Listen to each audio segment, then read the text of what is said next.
안녕하세요. 인천에 사는 30대 후반 여자입니다. 이혼의 상처가 이제 막 나아갈 쯤이라 이렇게 용기를 갖고 사연을 보냈어요. 지금 남편과 이혼한 지 이제 2년이 넘어가는데요.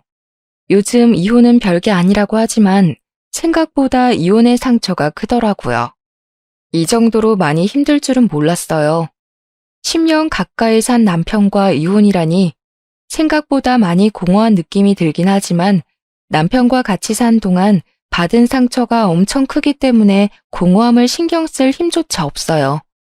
이 답답한 마음을 풀고 싶은데 솔직하게 털어놓을 곳이 없어 용기를 갖고 사연을 보내봤습니다. 길다면 긴 저의 이야기 한번 들어보실래요? 일단 남편은 저보다 5살 많은 사람이에요. 친구 소개로 만나게 된 사람이었는데 남편과 3번 정도 데이트 후 바로 결혼을 하자고 하더라고요. 그만큼 남편이 저한테 푹 빠져버린 거죠. 사실 전 사람을 잘 믿지 않기 때문에 몇 번 보지 않은 남편과 연애하지 않고 바로 결혼을 결정하기 너무 힘들었어요. 사람은 정말 좋은데 신뢰를 쌓기엔 기간이 너무 짧은 게 흠이었죠. 신중에 신중을 더해서 결혼을 고민했는데요. 다들 결혼을 하는 이유가 엄청 사랑해서일 수도 있지만 하필 결혼할 시기에 만난 사람이 이 사람이라 결혼을 결심한 부부도 많잖아요. 제가 딱 그런 경우였죠. 지금 이 사람을 놓치면 언제 또 결혼할 남자가 나타날까 이런 생각이 나더군요. 저도 안정적인 삶을 누구보다 살고 싶은 여성이었고 화목한 가정을 갖고 싶은 욕심이 어릴 때부터 항상 있었어요. 변명처럼 들리시겠지만 결혼에 대해 5개월 동안 신중하게 고민했답니다. 그렇게 남편과 첫 만남 이후 거의 6, 7개월 만에 결혼하게 됐는데요. 결혼을 준비하면 많이들 싸우고 파혼한다고 하는데 다행히 저희 부부는 싸우지 않고 무난하게 결혼 준비를 할 수 있었어요. 저희 부부는 처음부터 무리해서 집을 사지 말고 전세부터 시작하기로 했어요. 그렇게 각자 번 돈은 각자 관리하기로 하고 결혼 생활을 시작했죠. 저희 결혼 생활이 늘 시끄럽고 힘들었던 이유는 다 시어머님 때문이었는데요. 시어머님은 굉장히 화려한 분이셨어요. 빨간색, 파란색 등등 머리가 항상 알록달록했고 옷 입는 스타일도 엄청 파격적이었어요. 나이 많으면 많을수록 가꾸고 살아야 한다는 마인드를 가진 분이라 가꾸는데 신경을 많이 쓰셨어요. 게다가 성격이 완전 외향적이라서 내향적인 제가 그런 시어머님의 성격을 따라가기가 어렵더라고요. 근데 그런 시어머님은 버는 돈에 비해 소비 습관이 너무 과했어요. 옷을 워낙 좋아하시는 분이라서 틈만 나면 쇼핑을 하시는 편인데요. 너무 과한 게 아닐까?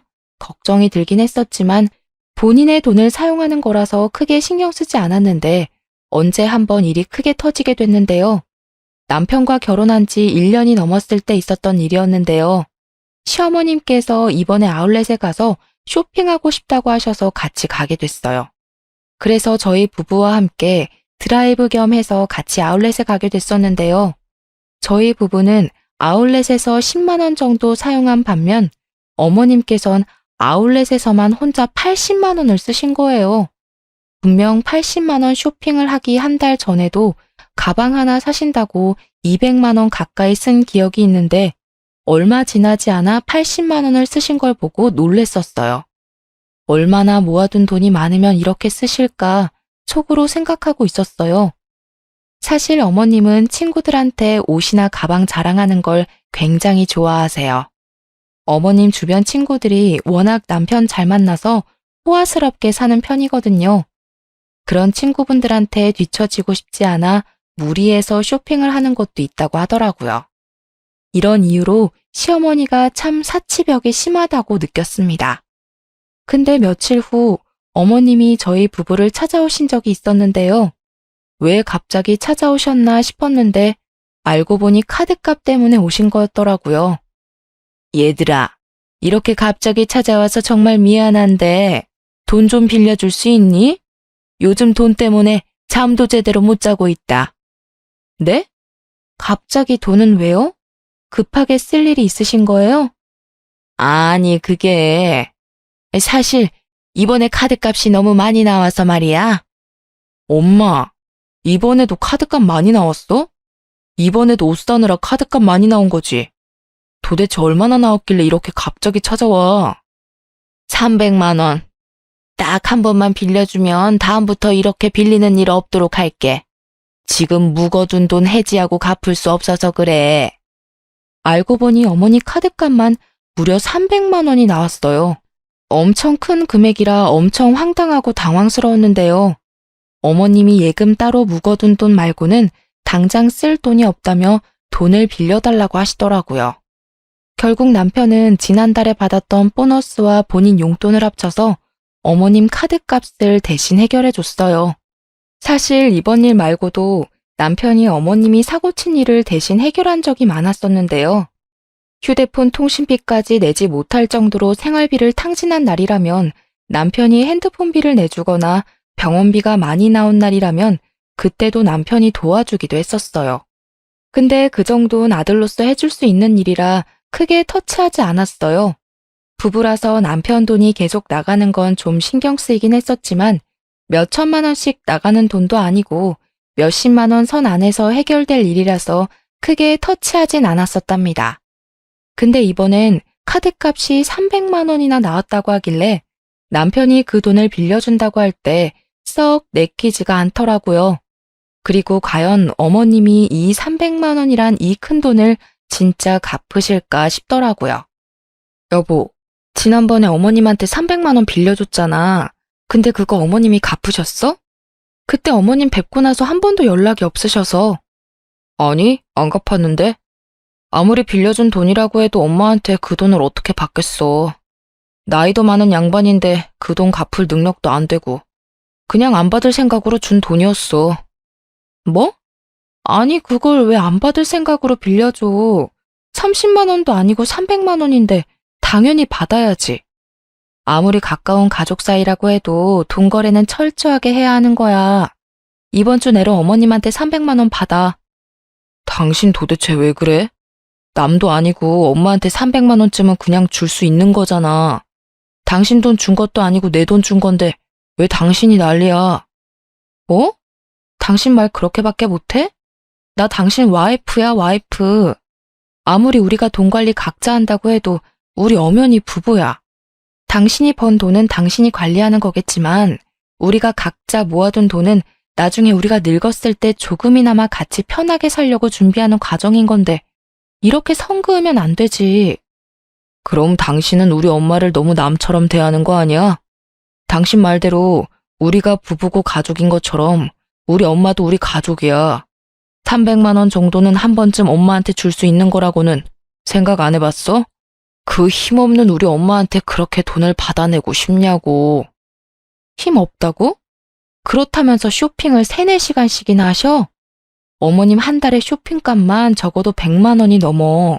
당신도 알잖아, 어머님 집 상태. 방 3개 중에 2개가 다 옷방이야, 옷방. 그리고 나도 어머님한테 할 만큼 했어. 원래 어머님 단칸방에서 힘들게 산다고 해서 내 목돈으로 어머님 전셋집 해드렸어. 당신 그거 기억 안 나는 모양이야? 어머님께 잘한 사람을 굳이 따진다면 당신보다 나야, 알고나 말해. 사실 제가 결혼 전에 어머님 작은 전셋집 하나 해드렸습니다. 작은 단칸방에서 살고 계신다는 어머님을 보고 마음이 좋지 않았어요. 그래서 제 목돈 중 일부를 빼서 15평 정도 되는 전셋집으로 이사 갈 수 있게 도와드렸는데요. 남편은 그런 저의 공을 까먹었는지 본인이 어머님께 해드린 일만 생각하네요. 저의 말에 할 말을 잃은 남편은 결국 저한테 사과를 하더라고요. 그래서 남편은 결국 한 달에 50만 원씩 쪼개서 어머님께 돈을 돌려받았습니다. 남편은 본인이 그렇게 화낸 게 미안했는지 50만 원씩 받아낸 총 300만 원을 저에게 주더군요. 전 그 돈을 쓰지 않고 그대로 갖고 있었어요. 300만 원 일은 있고 남편과 해외여행을 다녀온 적이 있어요. 저희 부부는 신혼여행 이후로 제대로 된 여행을 다녀온 적이 없었기에 일주일 정도 동남아 여행을 가기로 했는데요. 처음엔 어머님과 같이 가려고 했었지만 남편이 먼저 이번엔 우리 둘만 가자고 하더군요. 저희 부부가 동남아 여행을 간다는 소식을 듣게 된 어머님은 면세점에서 선물 하나 사오라고 하셨어요. 그래서 여행을 즐기는 동안 어머님 선물 어떤 걸 사드릴까 고민하고 있었는데 때마침 면세점에 스카프가 있더라고요. 어머님이 평소 스카프를 자주 착용하셔서 10만 원대 스카프 하나 사기로 결정했어요. 여행을 다녀온 당일 어머님께 선물을 드리게 됐는데 어머님이 선물이 마음에 안 드는 눈치더라고요. 제가 사드린 스카프를 전혀 사용하지 않으셨고요. 그걸 받고 심드렁하더니 그 이후로 2주 넘게 삐져 있었어요. 어머님, 도대체 왜 그동안 저희 연락 안 받으셨어요? 연락 안 받을 수도 있지, 왜 그러니? 무슨 일 때문에 왔는데? 어머님이 하도 연락을 안 받으시니까 무슨 일 있는 줄 알고 직접 찾아왔어요. 그동안 무슨 일 있으셨어요? 그래, 이왕 이렇게 말 나온 김에 솔직하게 말할게. 너희 이번 여행 다녀왔을 때 내가 선물 하나 사오라고 했었지? 근데 어떻게 고작 스카프 하나 달랑 사올 수가 있니? 어머님 평소에 스카프 좋아하시니까 취향 생각해서 사온 거였어요. 스카프 마음에 안 드셨어요? 누가 요즘 면세점에서 스카프만 사니? 다른 집 며느리는 여행 다녀오면 시엄마 생각해서 명품백이나 비싼 화장품 세트 같은 거 사서 준다고 하던데 너는 고작 스카프만 사오니? 주변 친구들한테 창피해서 자랑도 못했어. 어머님이 충분히 서운하실 수 있는 부분이겠지만 저희 어머님 명품백 사드리려고 여행 간 거 아니었어요. 그리고 명품백이 1, 20만 원 하는 물건도 아니고 적어도 2, 300만 원은 거뜬히 깨지는 건데 저희가 그것까지 사드릴 돈이 없었어요. 여행 갈 돈은 있고 이 시엠이 가방 하나 살 돈은 없다는 게 말이 안 되잖아. 정말 실망이다 실망이야. 생각보다 어머님의 삐짐이 오래 갔었어요.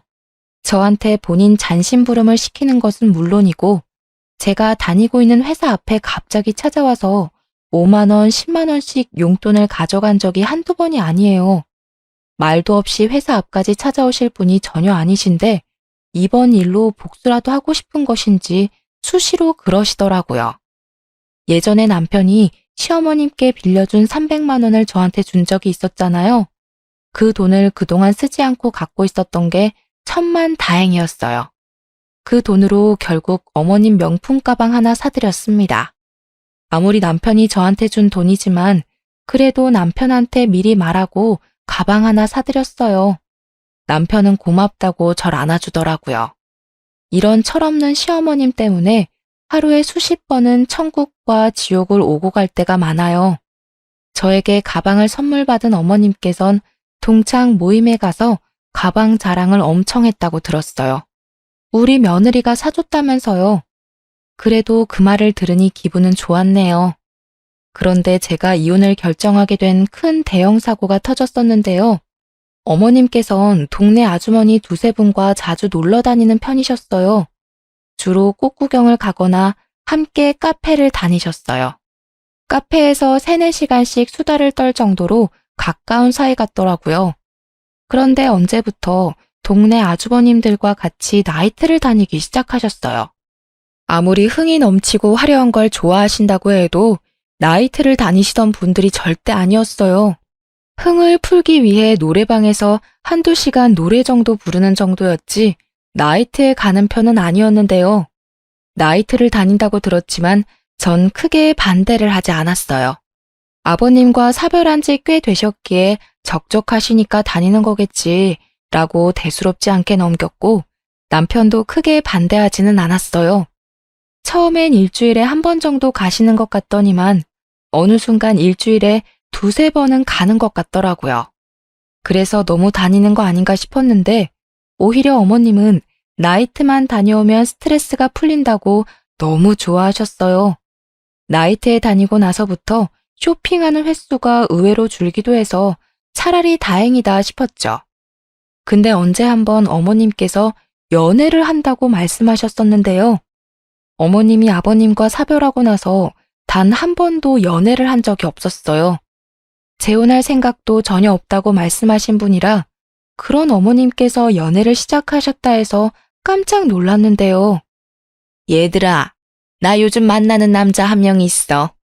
너희들한테 이걸 말해야 하나 고민 많이 했는데 만나다 보니 이 남자 좀 괜찮은 것 같아서 너네한테도 솔직하게 말해야겠구나. 어머님, 너무 축하드려요. 어떤 분이세요? 어서 말해주세요. 나이트에서 만난 남자이긴 한데 그 사람도 와이프랑 사별한 남자더라고. 그 후로 여자를 만날 생각 전혀 없었는데 이번에 처음으로 날 좋아하게 됐다네. 에휴, 참 부끄럽다. 너희들은 내가 연애해도 괜찮겠니? 당연하죠. 전 진작에 어머님이 연애하길 바랬어요. 당신은 어때? 어머님이 연애하시니까 좋지? 근데 걱정되는 게 있어. 나이트에서 만났다는 게 참 마음에 걸리네. 아무리 둘 다 연세가 있으신 분이라고 해도 만난 장소가 너무 불순하잖아. 정말 괜찮은 분 맞아? 내가 산 세월이 있는데 남자 하나 볼 안목도 없겠어? 참 다정하고 좋은 사람이야. 어머님은 소녀처럼 정말 좋아하셨어요. 연애할 생각이 없다고 하셔서 평생 혼자 사시는 게 아닐까 걱정이 많았었는데 이제 어머님도 새 삶을 살 수 있다는 사실에 정말 행복하더라고요. 어머님께서 이번에 새로 만나는 남자친구는 어머님보다 4살 정도 많은 분이셨어요. 두 분께서 일주일 내내 만나서 데이트를 즐기고 그런다고 하셨는데요. 근데 어머님이 말씀하시는 걸 들으면 그 남자친구분 하는 행동들이 좀 이상하더라고요. 정상적인 연애가 아닌 것 같은 느낌이랄까? 그리고 실제로 만나봤는데도 좀 꺼림칙했고요. 데이트를 하다 보면 서로 번갈아가며 데이트 비용을 내거나 하는 게 있어야 하는데 모든 비용을 어머님이 내셨어요. 게다가 신발부터 옷, 가방 등등 갖고 싶은 물건이 있으면 모두 다 어머님께 사달라고 한다고 하더라고요. 하는 행동을 보면 완전 늙은 제비 같더라고요. 언제 한번 어머님 남자친구와 어머님, 저 이렇게 3명이서 저녁 식사를 한 적이 있어요. 남편은 이날 회사 일 때문에 참석을 하지 못한 상태였는데요. 저녁 식사 장소는 어머님 남자친구분께서 알아본 곳이라고 들었는데 생각보다 가격대가 높은 레스토랑이라서 놀랬어요. 아무래도 며느리인 저를 본다고 하니 신경 쓴 게 보이더라고요. 이날 남자친구분께서 식사 대접을 해주나 보다 싶었는데 결론부터 말하자면 제 착각이었어요.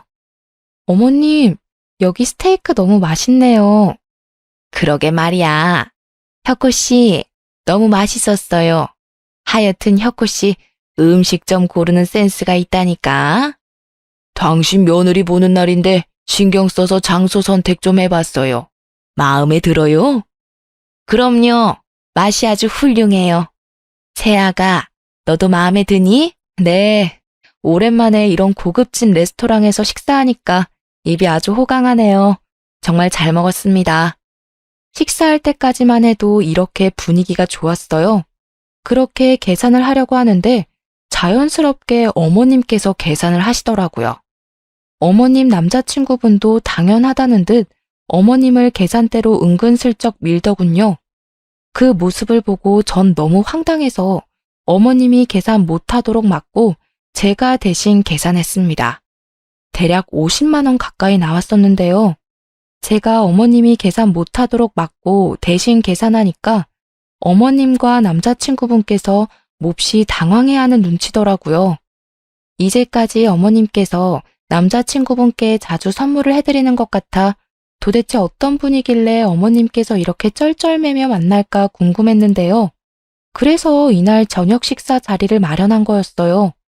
실제로 남자친구분께서 어머님께 하는 행동을 보니 대충 짐작이 가더군요. 이 식사 내가 샀어야 하는데 며느님께서 계산을 벌써 하셨네. 그러네요. 아가, 왜 너가 계산했니? 이 저녁은 우리가 사야 했었는데. 전 이날 최대한 말을 아꼈어요. 이미 속에선 어머님이 너무 안쓰럽기도 하고 어머님이 왜 이런 대우를 받으면서 연애를 해야 하나 속상하더라고요. 그래서 일단 어머님 남자친구분을 서둘러 보낸 뒤 어머님과 근처 카페에서 이야기를 나누기로 했어요. 근데 남자친구분께서 집에 갈 때 쓸 택시비까지 가져가던 거 있죠? 완전 제비가 따로 없더라고요.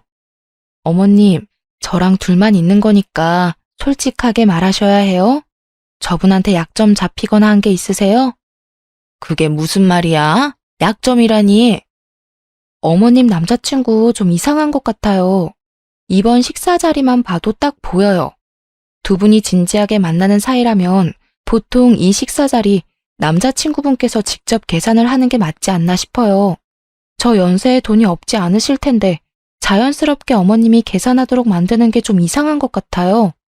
분명 이 레스토랑도 남자친구분께서 직접 알아봤다고 하지 않으셨어요? 그래서 당연히 그분께서 직접 계산할 것 같았는데 이 식당 1, 2만 원 하는 곳도 아니고 한 사람당 10만 원은 기본으로 드는 곳인데 여길 알아봐 놓고 돈을 안 낸다는 게 수상해서요. 아유, 누가 내는 게 뭐 어때서 그러니. 그리고 저 사람 여유 있는 사람도 아니야. 나는 지금 만나고 있는 남자 돈 때문에 만나는 게 아니라 마음이 착해서 만나는 거야. 그리고 이번 일 절대 영호한테 말하지 마라. 아들 녀석 이번 일 알면 난리 칠 게 분명해. 당연하죠. 전 그냥 걱정돼서요. 어머님이 그분한테 자주 선물하고 그러는 것 같기도 해서요. 아유, 우리 며느님 걱정도 많으시네. 너희들 걱정시킬 정도로 이것저것 사다 바치는 일 없을 테니까 쓸데없는 걱정은 하지 마렴. 과연 쓸데없는 걱정일까요? 차라리 제 착각이었으면 좋았을 텐데요. 어머님이 걱정하지 말라고 해서 한동안 모른 척 했어요.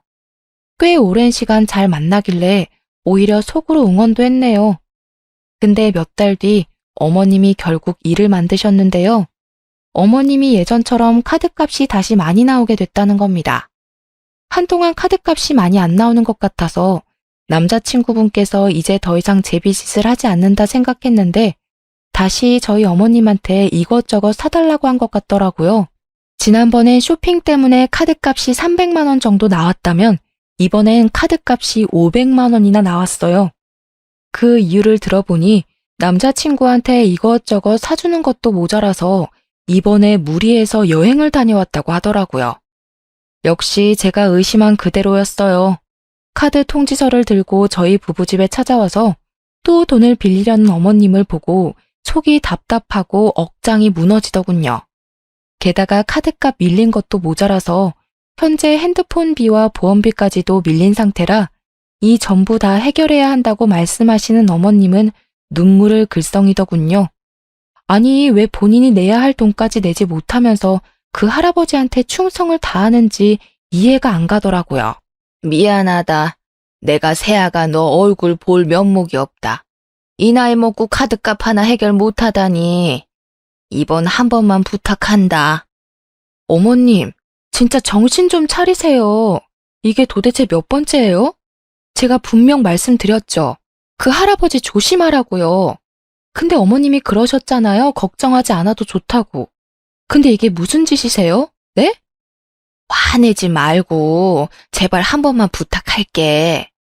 어머님 앞으로 예금 하나 있으시죠? 그거 억지로 갖고 있지 말고 해지하세요. 그걸로 밀린 핸드폰비랑 보험비까지 정리하시면 되겠네요. 어머님께선 노년연금과 함께 우리 부부한테 조금씩 용돈을 받아서 생활하시는 분인데 무슨 생각으로 이렇게 감당하기 어려운 일을 벌이신 걸까 답답하기만 하더라고요.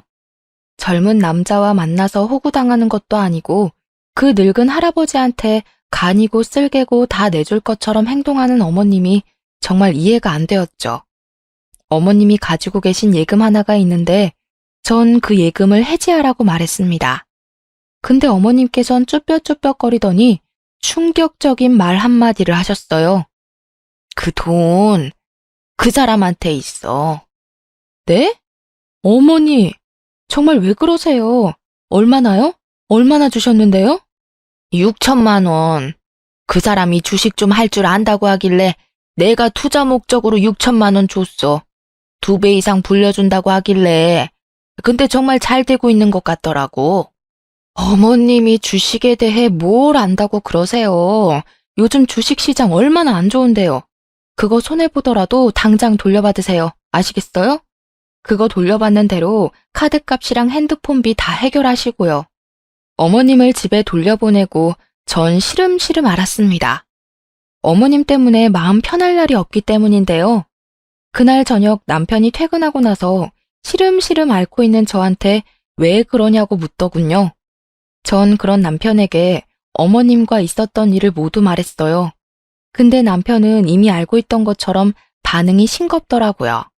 그리고 주식 얘기를 꺼냈었는데 그때부터 사색이 되더군요.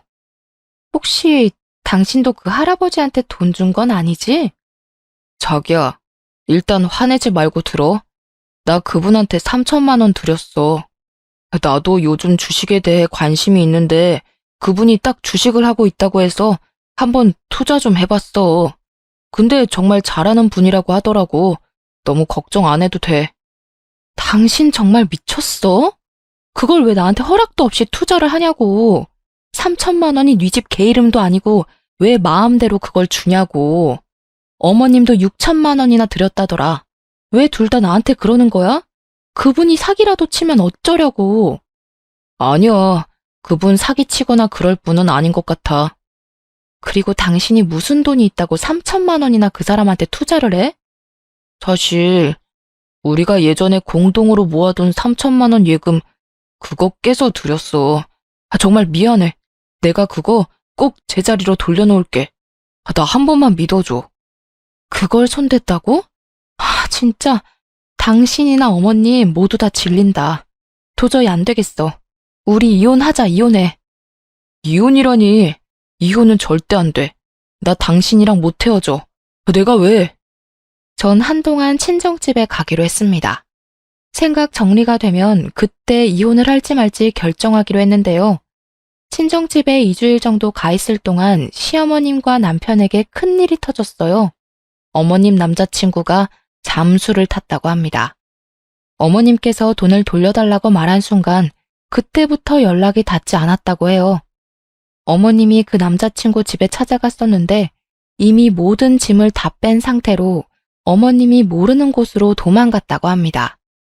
저는 이미 예상하고 있던 결과였어요. 요즘 이런 사람들 한둘이 아니라고 하잖아요. 시어머님 남자친구분 하는 행동만 봐도 딱 사기칠 사람 같았어요. 어머님은 그분한테 콩깍지가 제대로 씌어서 그걸 모르고 있던 거였어요. 알고 보니까 어머님만 사기를 당한 게 아니라고 해요. 어머님과 같이 나이트를 다니던 동네 아주머님들도 그 할아버지의 말만 믿고 주식에 투자했다가 돈을 돌려받지 못했다고 하네요. 6천만 원 사기를 당한 어머님은 약과였어요. 어떤 아주머니는 1억 가까이 돈을 잃었다고 합니다. 어머님은 물론이고 남편까지 돈을 돌려받지 못한 상태로 전 이번 일을 알게 된 후 이혼하기로 결정했어요.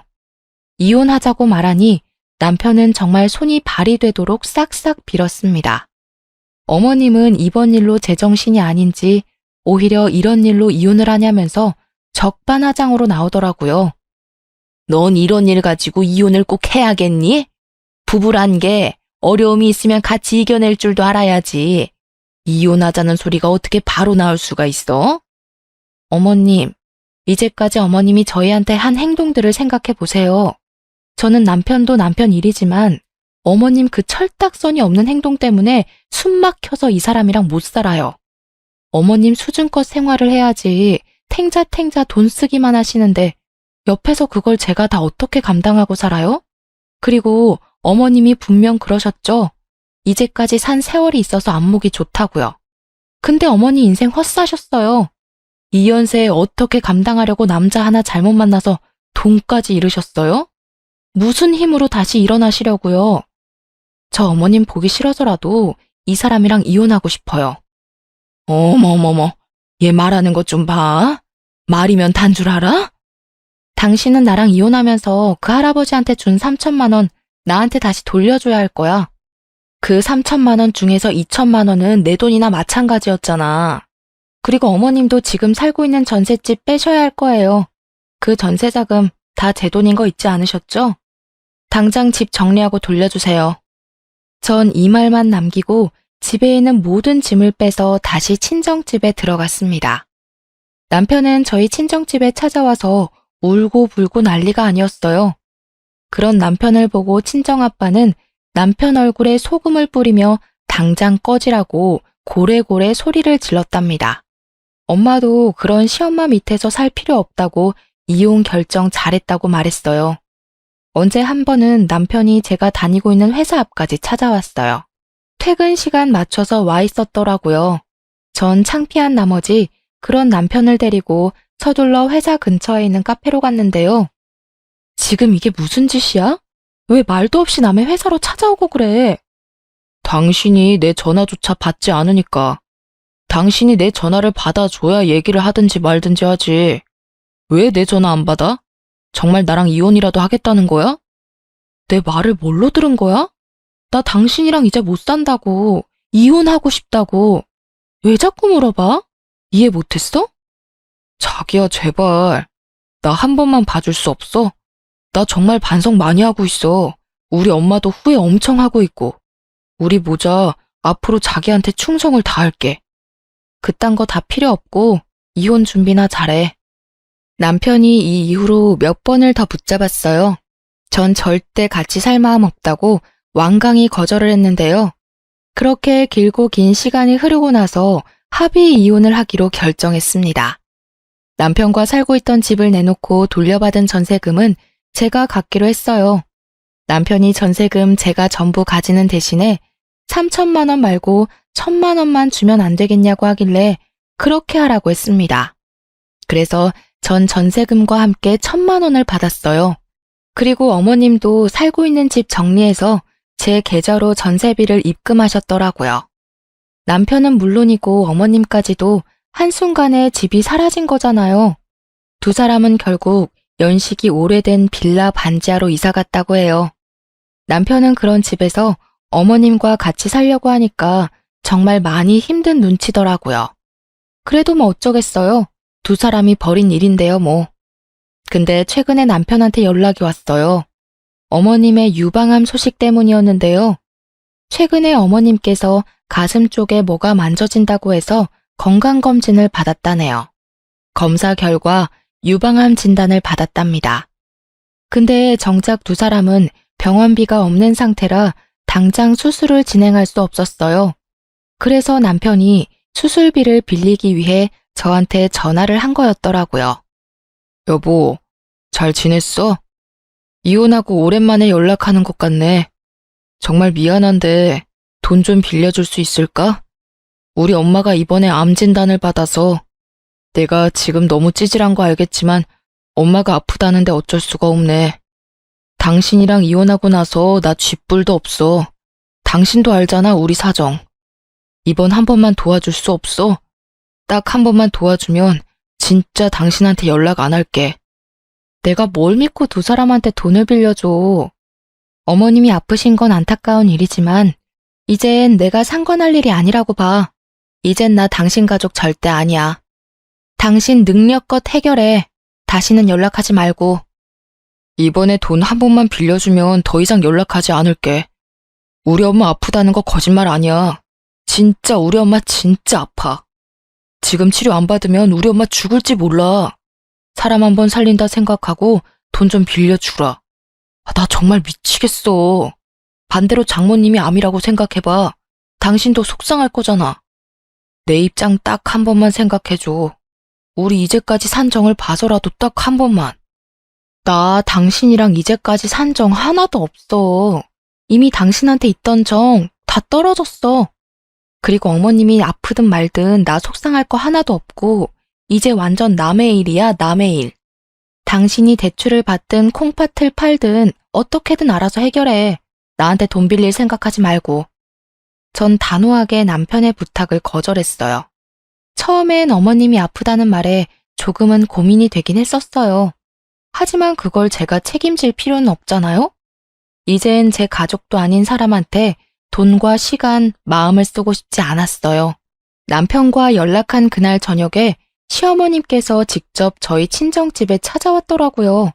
제가 남편의 부탁을 거절한 걸 알고 급한 마음에 저희 친정집에 찾아온 거래요. 아니, 그래도 그렇지. 여기가 어디라고 찾아오나 싶더라고요. 참 어려운 사이인데 말이에요. 어머님의 모습을 보니 정말 아픈 사람이 맞긴 한 것 같더라고요. 예전엔 어머님이 약간 통통하신 편이었는데 살이 많이 빠지셨더라고요. 사돈, 정말 오랜만이네요. 미애, 너도 잘 지내고 있었니? 이렇게 갑자기 찾아오게 돼서 미안하다. 너도 알겠지만 내가 지금 몸이 많이 안 좋아. 아까 아들이 너한테 전화 한번 했다고 하던데. 근데 너가 거절했다고 들어서 병원비가 당장 필요한데 돈 빌릴 곳이 전혀 없어서 말이야. 사돈도 많이 당황스러우시죠? 제가 꼴 보기가 싫겠지만 사돈만 괜찮으시다면 병원비 좀 빌려주실 수 있나요? 제가 빨리 치료받지 않으면 곧 죽을지 몰라서 그래요. 여기가 어디라고 찾아오세요? 아무리 아픈 사람이라고 해도 그렇지 돈 빌릴 곳이 그렇게 없습니까? 우리 딸이 당신들 때문에 얼마나 고생했는데 죽을 거면 우리한테 알리지 말고 조용히 죽어요. 당신네들이 어떻게 살든 죽든 우린 알고 싶지 않으니까. 맞아요. 저 어머님 때문에 트라우마까지 생길 것 같아요. 여기가 어디라고 이렇게 찾아올 생각을 다 하셨어요? 멀쩡한 아들 두고 왜 저희한테 찾아와서 이러시냐고요. 앞으로 저한테 이런 일로 찾아오는 일 없었으면 좋겠어요. 얼마나 인생 헛살았으면 돈 빌릴 사람 한 명도 없냐고요. 저 이제 어머님 며느리 아닙니다. 다른 사람 알아보세요. 저 더 이상 어머님이랑 얽히고 싶지 않아요. 두 모녀가 독하긴 진짜 독하구나. 아이고, 언제부터 날 그렇게 챙겼다고 트라우마 이런 말을 입에 올리냐? 사돈은 딸 교육을 어떻게 시키셨나요? 딸년이나 애미나 똑같네, 똑같아. 뭐? 딸년? 아픈 년이 못하는 말이 없네. 당신은 아들 새끼 얼마나 잘 키웠길래 그래? 쥐뿔도 없는 년이 입 달렸다고 말 함부로 하네. 죽을 고비 앞두고 있으니까 눈에 뵈는 게 없는 거야?